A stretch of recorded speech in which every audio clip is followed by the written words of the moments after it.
ರೋಮಾಪುರದವರಿಗೆ ಬರೆದಂತ ಪತ್ರಿಕೆ 4ನೇ ಅಧ್ಯಾಯ 25ನೇ ವಾಕ್ಯ. ದೇವರು ಆತನನ್ನು ನಮ್ಮ ಅಪರಾಧಗಳ ನಿಮಿತ್ತ ಮರಣಕ್ಕೆ ಒಪ್ಪಿಸಿಕೊಟ್ಟು ನಮಗೆ ನೀತಿವಂತರೆಂಬ ನಿರ್ಣಯವು ಉಂಟಾಗುವ ನಿಮಿತ್ತ ಜೀವದಿಂದ ಎಬ್ಬಿಸಿದನು. ಈ ವಾಕ್ಯದಲ್ಲಿ ಯೇಸುಕ್ರಿಸ್ತನ ಮರಣ ಮತ್ತು ಪುನರುತ್ಥಾನದ ಕುರಿತಾಗಿ ತಿಳಿಸಿ ನುಡಿದಂತ ಸಂಗತಿಗಳನ್ನು ವಿವರಿಸಲಾಗಿದೆ.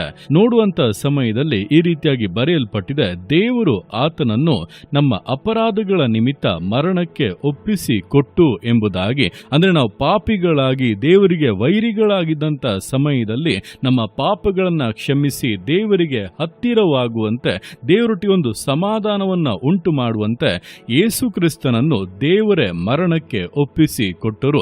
ಆದರೆ ಅಲ್ಲಿಗೆ ನಿಂತು ಹೋಗಲಿಲ್ಲ. ನಂತರ ನಮಗೆ ನೀತಿವಂತರೆಂಬ ನಿರ್ಣಯವು ಉಂಟಾಗುವ ನಿಮಿತ್ತ ಜೀವದಿಂದ ಎಬ್ಬಿಸಿದನು ಎಂಬುದಾಗಿ. ಅಂದರೆ ಯೇಸು ಕ್ರಿಸ್ತನು ಜೀವದಿಂದ ಎದ್ದದ್ದರ ಮೂಲಕವಾಗಿ ನಾವು ನೀತಿವಂತರು ಎಂಬಂತ ನಿರ್ಣಯವನ್ನ ಪಡೆದುಕೊಂಡಿದ್ದೇವೆ. ಹೇಗೆ ಅಂದರೆ, ನಮ್ಮ ಪಾಪಗಳಿಗೋಸ್ಕರ ತನ್ನ ರಕ್ತವನ್ನೇ ಸುರಿಸಿ ಪ್ರಾಣವನ್ನು ಕೊಟ್ಟಂತ ಯೇಸು ಕ್ರಿಸ್ತನು ಈಗ ಬದುಕಿರುವವನಾಗಿರುವುದರಿಂದ ಆತನು ನಮಗೆ ಸಾಕ್ಷಿಯನ್ನ ಕೊಡುತ್ತಾನೆ, ಇವರು ನನ್ನ ರಕ್ತದಿಂದ ತೊಳೆಯಲ್ಪಟ್ಟವರು ಎಂಬುದಾಗಿ.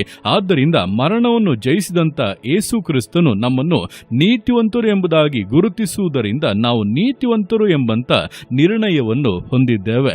ಈ ರೀತಿಯಾಗಿ ಯೇಸು ಕ್ರಿಸ್ತನ ಮರಣ ಮತ್ತು ಪುನರುತ್ಥಾನದ ಮೂಲಕವೇ ನಮ್ಮ ಪಾಪಗಳು ಕ್ಷಮಿಸಲ್ಪಟ್ಟು ನೀತಿವಂತರು ಎಂಬಂತ ನಿರ್ಣಯವನ್ನ ಹೊಂದಿದವರಾಗಿ ದೇವರಿಗೆ ಮಕ್ಕಳಾಗಿ ಜೀವಿಸುತ್ತಾ ಇದ್ದೇವೆ. ಆದ್ದರಿಂದ ಯೇಸು ಕ್ರಿಸ್ತನ ಮರಣ ಮತ್ತು ಪುನರುತ್ಥಾನ ಎರಡೂ ಕೂಡ ನಮ್ಮ ಜೀವಿತದಲ್ಲಿ ಕಾರ್ಯವನ್ನು ಮಾಡುತ್ತಾ ಇದೆ. ಕೆಲವರು ಹೇಳುವಂತೆ ಯೇಸು ಕ್ರಿಸ್ತನು ಶಿಲುಬೆಯಲ್ಲಿ ಬಲಿಯಾದಂತ ನಿಮಿತ್ತವಾಗಿ ನಮ್ಮ ಪಾಪಗಳೆಲ್ಲವೂ ಕ್ಷಮಿಸಲ್ಪಟ್ಟಿತು. ಹಿಂದಿನ ಪಾಪ, ಈಗ ಮಾಡುವಂತ ಪಾಪ, ಮುಂದಿನ ಪಾಪಗಳು ಎಲ್ಲವೂ ಕೂಡ ಆಗಲೇ ಕ್ಷಮಿಸಲ್ಪಟ್ಟಿದೆ, ನಾವು ಹೇಗೆ ಬೇಕಾದರೂ ಜೀವಿಸಬಹುದು, ದೇವರ ಕೃಪೆ ಇದೆ ಎಂಬುದಾಗಿ ಹೇಳುವುದಾದರೆ ಅವರಿಗೆ ಯೇಸು ಕ್ರಿಸ್ತನ ಪುನರುತ್ಥಾನದ ಬಗ್ಗೆ ತಿಳುವಳಿಕೆಯೇ ಇಲ್ಲ ಎಂಬುದು ಸ್ಪಷ್ಟವಾಗಿ ತಿಳಿಯುತ್ತದೆ. ಕಾರಣ ಯೇಸು ಕ್ರಿಸ್ತನು ಪುನರುತ್ಥಾನನಾದದ್ದೇ ನಮ್ಮನ್ನು ನೀತಿವಂತರು ಎಂಬುದಾಗಿ ನಿರ್ಣಯಿಸುವುದಕ್ಕೋಸ್ಕರ. ಅಂದ್ರೆ ನಾವು ನೀತಿವಂತರಾಗಿ ಜೀವಿಸುವಾಗಲೇ ನೀತಿವಂತರು ಎಂಬಂತ ನಿರ್ಣಯವನ್ನ ಹೊಂದುವುದಕ್ಕೆ ಸಾಧ್ಯ. ಯೇಸು ಕ್ರಿಸ್ತನು ಮನುಷ್ಯರಂತೆ ಕಪಟತನವನ್ನ ತೋರಿಸುವುದಿಲ್ಲ. ಸುಮ್ಮನೆ ಹೆಸರಿಗೆ ನೀತಿವಂತರು ಎಂಬುದಾಗಿ ಹೇಳಿ ಜೀವಿತದಲ್ಲಿ ಎಲ್ಲ ಹೊಲಸುತನವನ್ನ ಮಾಡಿ ಎಂಬುದಾಗಿ ಆತನು ಎಂದಿಗೂ ಕೂಡ ಬಿಡುವಂತ ದೇವರಲ್ಲ. ಅಂತಹ ಆಲೋಚನೆಗಳು, ಅಂತಹ ಉಪದೇಶಗಳು ಸೈತಾನನಿಂದ ಪ್ರೇರೇಪಿಸಲ್ಪಟ್ಟಿರುವಂತದ್ದು. ಅದನ್ನು ಬೋಧಿಸುವಂತವರು, ಅದನ್ನು ಅನುಸರಿಸುವಂತವರು ಸೈತಾನನೊಟ್ಟಿಗೆ ನರಕದಲ್ಲಿಯೇ ಬೀಳುತ್ತಾರೆ.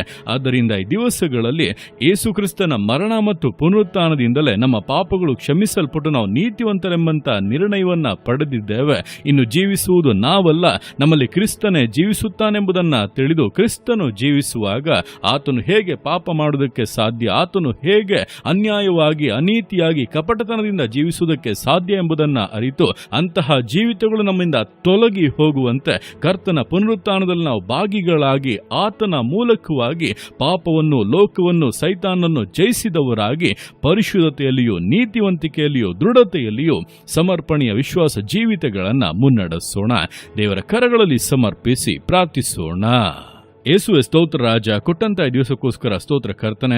ಈ ದಿವಸ ನಿನ್ನ ಕರಗಳಲ್ಲಿ ಸಮರ್ಪಿಸ್ತೇನೆ. ಪ್ರತಿಯೊಂದು ಜೀವಿತಗಳನ್ನು ನೀನು ಆಳ್ವಿಕೆ ಮಾಡು, ಬಲಪಡಿಸು ಕರ್ತನೆ.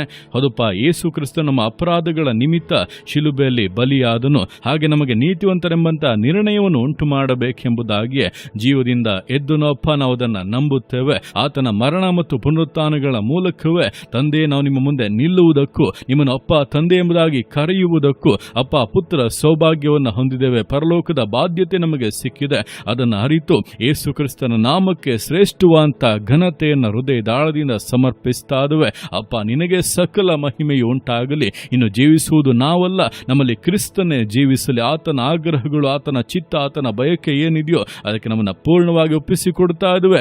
ಯೇಸುವಿನ ನಾಮದಲ್ಲಿ ಜೀವಿತಗಳು ಇಂದಿನಿಂದಲೇ ಒಂದು ರೂಪಾಂತರಗೊಂಡಂತ ಅನುಭವ, ಹಳೆಯದೆಲ್ಲವೂ ಕೂಡ ಹೋಗಿ ಎಲ್ಲವೂ ಹೊಸದಾಗಿ ಕ್ರಿಸ್ತನ ಉದ್ದೇಶದಂತೆ, ಕ್ರಿಸ್ತನ ಸ್ವಭಾವದಲ್ಲಿ ಜೀವಿತಗಳನ್ನು ಜೀವಿತಗಳನ್ನು ನಡೆಸುವುದಕ್ಕೆ ಪ್ರತಿಯೊಬ್ಬರಿಗೂ ಸಹಾಯ ಮಾಡು, ಬಲಪಡಿಸು ಕರ್ತನೆ. ಜೀವಿತದಂಥ ಕೊರತೆಗಳನ್ನು ನೀಗಿಸು, ಆಶೀರ್ವದಿಸು. ಯಾವುದೇ ಕ್ರಿಯೆಗಳು ಅಪ್ಪ ಜೀವಿತಗಳ ಮೇಲೆ ಜಯ ಹೊಂದಬಾರದು. ಸಕಲ ಕ್ರಿಯೆಗಳ ಮೇಲೆ ಯೇಸುವಿನ ನಾಮದಲ್ಲಿ ಜಯವು ಬಿಡುಗಡೆಯು ಉಂಟಾಗಲಿ. ಅಪ್ಪ ತಂದೆ, ಜೀವಿತಗಳನ್ನು ಪರಿಪೂರ್ಣ ಆಶೀರ್ವಾದದಲ್ಲಿ ನಡೆಸು, ತೃಪ್ತಿಪಡಿಸು. ಪರಲೋಕ ರಾಜ್ಯದ ಬಾಧ್ಯಸ್ಥರನ್ನಾಗಿ ಮಾಡಿ ವಿಶೇಷವಾಗಿ ಘನಪಡಿಸು. ನೀವು ಆ ರೀತಿಗೆ ಮಾಡುವಂತ ನಿಮ್ಮ ಪ್ರೀತಿಗೋಸ್ಕರ, ಕೃಪೆಗೋಸ್ಕರ ಅಪ್ಪ ನಿಮಗೆ ಸ್ತೋತ್ರಗಳು. ಪ್ರತಿಯೊಂದು ಜೀವಿತಗಳನ್ನ ಅಪ್ಪ ನಿಮ್ಮ ಕರಗಳಲ್ಲಿ ಸಮರ್ಪಿಸ್ತಾ ಅದನ್ನ ಆಶೀರ್ವದಿಸು, ಮಾನಿಸು, ಘನಪಡಿಸು. ಎಲ್ಲೋ ನಿಮ್ಮ ಕರಗಳಲ್ಲಿ ಸಮರ್ಪಿಸಿ ಎಲ್ಲ ಸುದ್ದಿಗನ ಮಾತ್ಮನಿನೊಬ್ಬನಿಗೆ ಸಲ್ಲಿಸಿ ಯೇಸುವಿನ ನಾಮದಲ್ಲಿ ಬೇಡುತ್ತೆ ನಮ್ಮ ತಂದೆಯೇ. ಆಮೇನ್, ಆಮೇನ್.